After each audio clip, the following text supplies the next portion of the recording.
It's Friday, Friday, Friday. Hello, everyone. It is Steph, and as always, I am excited for the Friday 15 because that means, number one, I get to spend time with you, but it also means the weekend is coming up. So those of you that are watching on video can see I have a different background. I am dog sitting here at Mama and Papa Lee's house, and so I'm sitting in her beautiful garden. So if you ever wondered where I got my love of gardening from, you can see behind me that I grew up in a pretty awesome place with a really gorgeous garden. So let's see, there's a couple things I want to mention before we jump into the Friday 15 questions.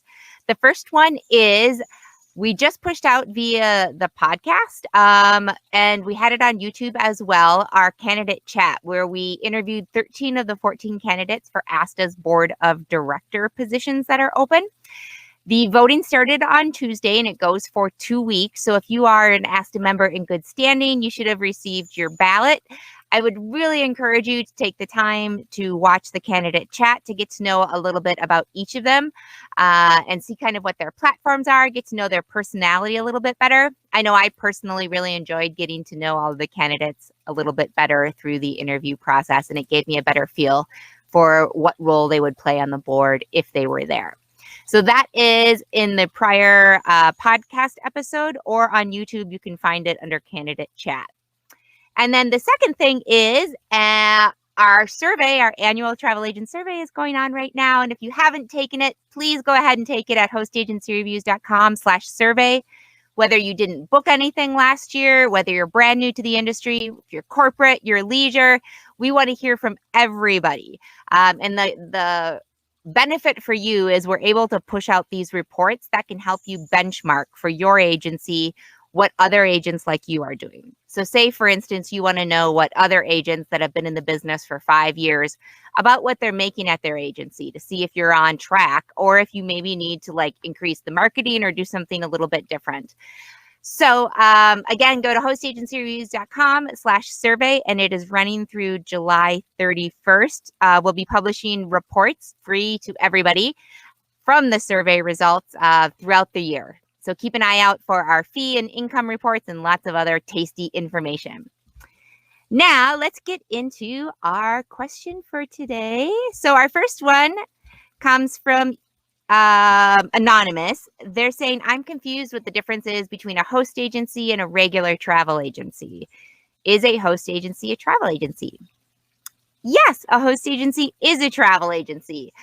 They're a certain type of travel agency, and the one differentiating factor, because host agencies are very diverse in their setup and their requirements and their structures, the one thing that ties them all together is that it is one travel agency at the top that has an accreditation number. And if you're not familiar with accreditation numbers, we'll put a link in the description for you to an article that goes more in depth on that. So you have one travel agency at the top that has one accreditation number, and then underneath them, they're hosting all these independent contractor agencies. And that is the key to what makes a host agency. They just have to have an accreditation number that is shared by a bunch of independent contractors, and everybody books through that one number. That's a host agency. So you can be a travel agency, like even local storefront travel agencies that might have some employees. They might have just like 2 or 3 independent contractors. Maybe they were employees that wanted to like work part-time, so they just started their own companies and went underneath their old employer. That's a host agency technically, because they have 2 or 3 people using their accreditation number. Now, the way that I try to explain it, because I always get people asking me questions on what a host agency is when I tell them what I do in the name of my site. I always explain it. I think the easiest analogy that people can relate to is to compare it to real estate agents. So real estate agents are very similar in that they use a larger company that they align with. This would be like the Keller Williams or their Coldwell Realty. So that's like their host agency. They're all booking under the same thing so that they can get more benefits and better marketing. It's just kind of like an assistant for those real estate agents. Now, the difference between real estate and travel is in real estate, oftentimes the real estate agent is going to be branded to Keller Williams or whatever their larger agency is. In travel, it's very typical. The norm is that when you join a host agency, you come up with your own brand. Now, like I said, there's a lot of different host agency models out there. So there are definitely, that doesn't fit all of them. There are things like franchise, kind of franchise host agency hybrids, where you're using their accreditation number, but you're also using their brand. So like cruise planners would be an example of that. You have to use their brand, but you are, and you're your own independent contractor, but you are using the same accreditation number. The other kind of big, I would say, segment of the audience for host agencies that is a model that's very different is the MLM host hybrids, we call them. An MLM is a multi-level marketing scheme or a pyramid scheme. If you don't know about those, we'll put some links in the description to learn more about them. There's something if you're looking at that option, you should definitely read up and be aware of it. I'll also link to, we did another Friday 15 about travel MLMs, but they are, because technically they have a bunch of independent contractors that sign up underneath them and they're all using that same accreditation number. Well, now we know that that's actually a host agency. So we call them a host MLM hybrid here at Host Agency Reviews. So I think, let me see, for resources, I'll link to an article on what a host agency is, what a travel franchise is, about travel agency accreditation numbers, about MLMs, and we'll kind of go from there. But hopefully that clears things up for you. Even within the travel industry, there isn't, I don't think, someone that has a definition of exactly what a host agency is, but it really, the only thing that all host agencies have in common is that independent contractors are using that same accreditation number to book. So thank you for writing in. While I look up my next question, if you're liking the content, go ahead and give a clickaroo to that like button on YouTube, or if you're listening on the podcast, go ahead and make sure you subscribe to our channel. Our next question comes in from Eli, and Eli writes, "Dear Steph and the Har crew, hope you had a lovely weekend." And I did, thank you. My name is Eli, and I have a wild question. I know that some agents have multiple brands, particularly travel agencies and business consultation training to agents. What about having multiple agencies? Like everyone, I contain multitudes and have 2 different brand ideas that I would love to explore. One idea is organizing group trips that recreate reality TV trips, and the other is custom luxury travel with a focus on local and sustainable suppliers. If people have multiple agencies, can they belong to 2 multiple host agencies, the same host under one membership, etc.? I would love to hear your thoughts. I know both niches could be hosted under one brand, but they are very different from each other. Thank you. That is a really fun question, and I love that you called it a wild question. I feel your energy in your question. So let's see.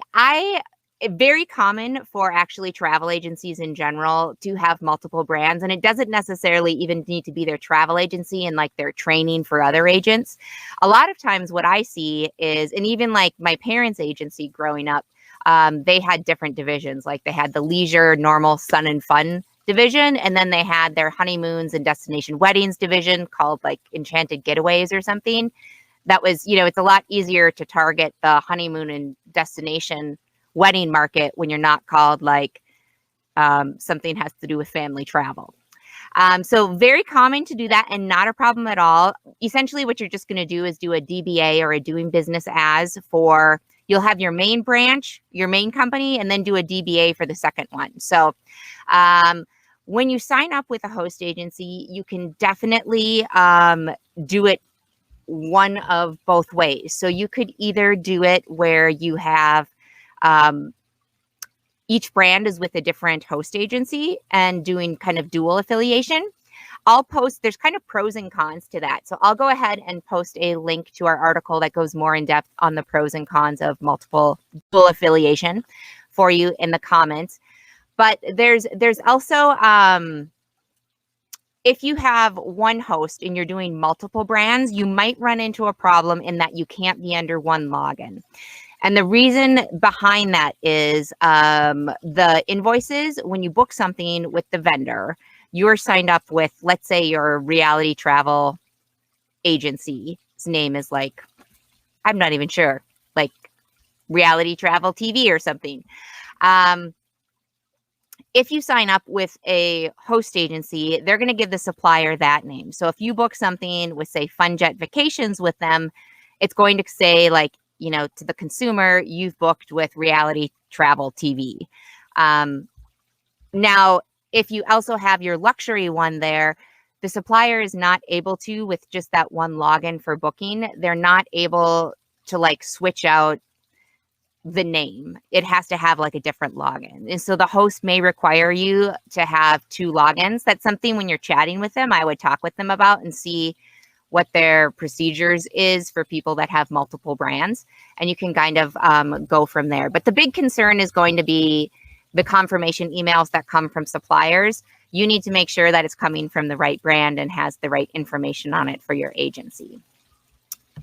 Let's see. And our last one today is from Cheryl. And Cheryl says, hello, I'm currently looking for a host agency and I'm interested in one in particular.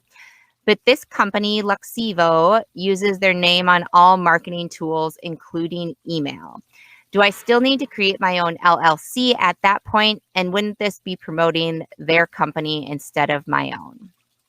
Great question, Cheryl. This actually ties in really nicely with our question from Anonymous, the first one. So what you're looking at with Luxivo is the host agency franchise hybrid. And they, it sounds like, are requiring you to use the Luxivo name. So to answer your first question is yes, you still need to create your own LLC because you are an independent contractor and you are your own company. You're just using their brand, and that's, you're like licensing their brand as a franchisee. So that's answering your first question. The second question, wouldn't I be promoting their company instead of my own? That's a little bit of a double-edged sword when it comes to franchises. So I'm going to put a link in the description to our article that goes over kind of the pros and cons of going with a franchise. The benefit of going with a franchise is that you don't have to do any branding. They do all the marketing for you. They do all the graphic design. It's more efficient in that way. The downside, like you're seeing, is that you're promoting their company instead of your own. So if you ever decide to leave Luxivo, it's very hard for, you know, you'll have to let your clients know that you're doing like a brand change and things like that. And they can also find other Luxivo agencies out there because there are other Luxivo agent franchisees using that name. Let's see what else I would say about that. When you join a franchise, it can be nice. If Luxivo is a newer agency, which can be like Cruise Planners is, again, an example of a franchisee, or Dreams Vacations.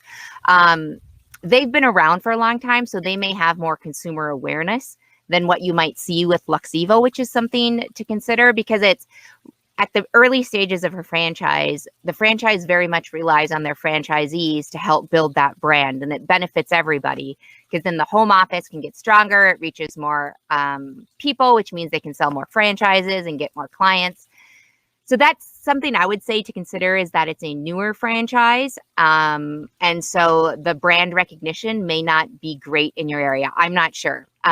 Just to give you an example, like Cruise Planners in Florida is a lot more well-known in Florida than it is here in Minnesota because we're landlocked. People just don't take cruises randomly on the weekend. It's like a big trip for us. And so you don't see Cruise Planners franchises around, and you don't see advertising for Cruise Planners around. And as a result, there aren't tons of Cruise Planners franchisees in Minnesota. So Cheryl, I hope that answers your question. Thank you for writing in. Thank you, everyone, for tuning in. I'm wishing you the most wonderful of weekends and that you get to sit in a garden and do a podcast/live stream. So if you have any questions, please send them in. We would love to answer them. I don't know the answers to actually a lot of things, but I'm very good at finding the person that can help me with them. So if you've got them, you can either email me at stephanie@hostagencyreviews.com, or you could submit them at hostagencyreviews.com/Friday15. And again, don't forget to take that survey and to listen to the ASTA's candidate chat for board of directors. Thank you, everybody. Oh, wow. I was right on 15 minutes. Go me. This is going to be a good weekend, everybody.